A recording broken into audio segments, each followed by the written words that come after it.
When the material is allowed to come in or there is a decision to remove material, is it just done at the behest of a group, or is there actually a vote of somebody, whether it is the school board, the board of supervisors, or even the decision of the superintendent? Is it that person's decision or that body's decision to remove said material? Not always. Most libraries have weeding processes with the removal of books in a general consensus, especially in nonfiction literature, where we need to keep updated and information accurate, and that is a process that is trusted to the experts, the librarians, to be able to do that process without any voting. Well, I would argue, Ms. Hull, that at the end of the day, you might decide what is going to sit in a library, but the funding comes from the taxing authority. And if they choose not to fund that purchase, they choose to remove that purchase, the responsibility falls with them.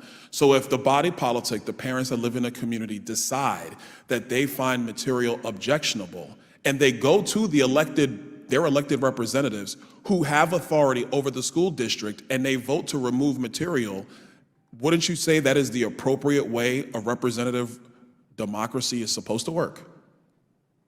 Better question. Here's the better question.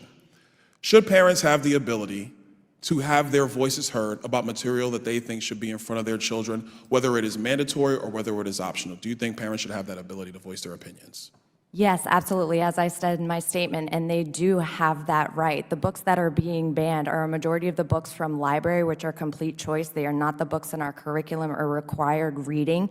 You absolutely have a say in what your child should be able to read, but they're no longer coming to us, the professionals, the Ms. experts. Berg, I got one question. Wait, I'd like to finish my answer. The gentleman has the time. I got 45 seconds, so I got to Parents have a say. I got to focus this in. They don't have a say for Ms. every Berg, other parent in the you'll get a county. chance. I would It's not his say time. I would not say that parents have the right to say for other parents. What I am saying is, do parents or a large part of the community at large have an ability to lobby or engage with their elected officials on the local level to decide what's in the room? I would say the answer to that is yes.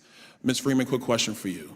I know that I understand the situation that you laid out with your child. I have 3 sons. I could completely understand what you and your spouse are having to deal with, go through, explain, support your child, completely understand that. If the material was not in your child's library, would you be able to still acquire that material through Amazon, through Barnes and Nobles, or anywhere else? Personally, me, yes, but not every parent has that opportunity to do that, or every child feels safe enough and has that environment. And I think this is important. The gentleman's time is expired, but you can finish this Here's what I'm question. going to wrap, Mr. Chairman. Ms. Freeman, I appreciate your answer.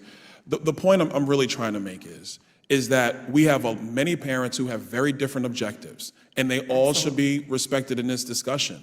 So to make the argument that books are being banned when they are going through the legal course of action to talk to their representatives, I think is very hyperbolic and is not actually correct about the process that is being used to decide what materials are in or out of the classroom. With that, I yield back. Thank you for the leeway, Mr. Chairman.